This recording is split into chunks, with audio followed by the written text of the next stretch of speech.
छत्रपति शिवाजी महाराज की प्रतिमा को लेकर विपक्ष प्रधानमंत्री मोदी पर हमलावर है। विपक्ष का आरोप है कि शिवाजी की मूर्ति नहीं टूटी, छत्रपति शिवाजी की मूर्ति नहीं टूटी, महाराष्ट्र के गौरव को चोट लगी। आज प्रधानमंत्री जब महाराष्ट्र पहुंचे तो मूर्ति टूटने को लेकर माफी मांगी।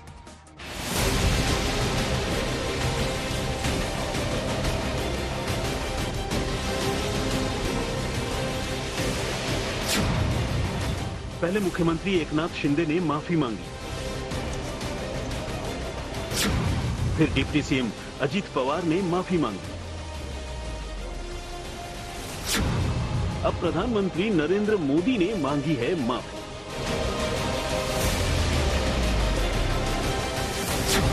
आगे है चुनाव, क्या है माफी वाला दांव।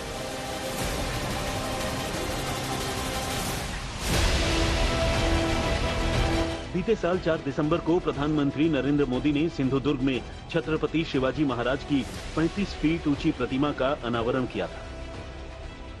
26 अगस्त को छत्रपति शिवाजी महाराज की यही प्रतिमा गिर गई। इस घटना से महाराष्ट्र में एनडीए सरकार को शर्मिंदगी उठानी पड़ रही है, तो दूसरी तरफ महाराष्ट्र के महानायक का अपमान बताकर विपक्ष लगातार हमलावर है। मूर्ति निर्माण की क्वालिटी और पूरे प्रोजेक्ट में भ्रष्टाचार का आरोप लगा रहा है। कांग्रेस की तरफ से मूर्ति गिरने को लेकर प्रधानमंत्री से माफी मांगने की मांग की गई। आज प्रधानमंत्री मोदी ने माफी मांगी। जो है छत्रपति शिवाजी महाराज का स्वागत के लिए, स्मारक के लिए जल पूजन का आयोजन किया था। वो स्मारक तो अभी तक बन भी नहीं पाया मोदी जी।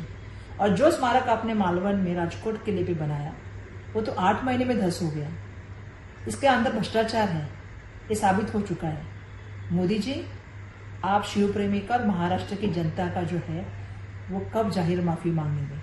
आपको मुंबई में कल आ रहे हैं, पहले तो आप महाराष्ट्र और मुंबई की जाहिर माफी मांगिए, फिर ही आप महाराष्ट्र में आइए।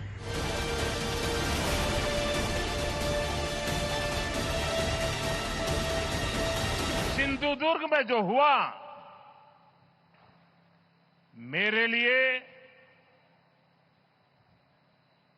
मेरे सभी साथियों के लिए छत्रपति शिवाजी महाराज ये सिर्फ नाम नहीं है। हमारे लिए छत्रपति शिवाजी महाराज ये सिर्फ राजा महाराजा राजपुरुष मात्र नहीं है। हमारे लिए छत्रपति शिवाजी महाराज आराध्य देव है।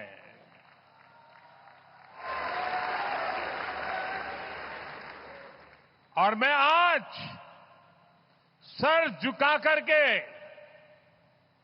मेरे आराध्य देव छत्रपति शिवाजी महाराज की उनके चरणों में मस्तक रख के माफी मांगता हूं। दरअसल छत्रपति शिवाजी महाराज की प्रतिमा गिरने के बाद राजनीतिक माहौल का पारा चढ़ा हुआ है।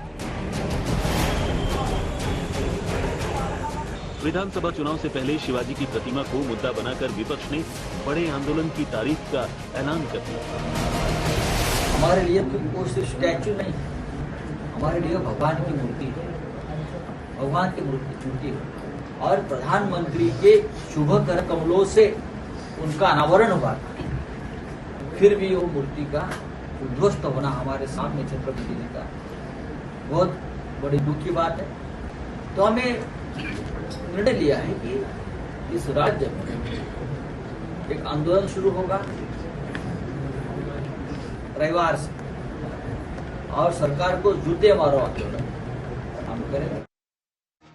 छत्रपति शिवाजी महाराज से जुड़े मुद्दों से महाराष्ट्र में सरकारें बनी हैं और गिरी हैं, लेकिन वो महाराष्ट्र की अस्मिता से जुड़े हुए हैं। दरअसल छत्रपति शिवाजी महाराज महाराष्ट्र के इतिहास का सबसे स्वर्णिम पन्ना है। 16वीं शताब्दी में मराठा साम्राज्य की नींव रखने वाले शिवाजी को, छत्रपति शिवाजी को महाराष्ट्र में भगवान की तरह पूजा जाता है। मुगल सल्तनत के विरुद्ध युद्ध लड़ने की वजह से उनकी हिंदुत्व वाली जो छवि है उसे हमेशा बीजेपी और शिवसेना जैसी पार्टियों को ने भुनाया है, उसको सामने रखा है, अच्छी लगती है उन्हें। जबकि मराठा राजा की छवि दूसरे दलों को मराठा समाज में पैठ बनाने में मददगार साबित हुई। अब शिवाजी की प्रतिमा गिरने से एक बार फिर से ये मुद्दा चुनाव में आ गया।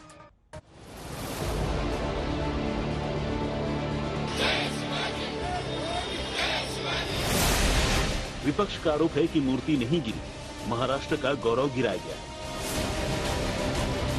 ऐसे में टीम एनडीए के खिलाफ विपक्षी दलों ने मोर्चा खोल दिया। लेकिन महाराष्ट्र के दिल को जख्म हुआ।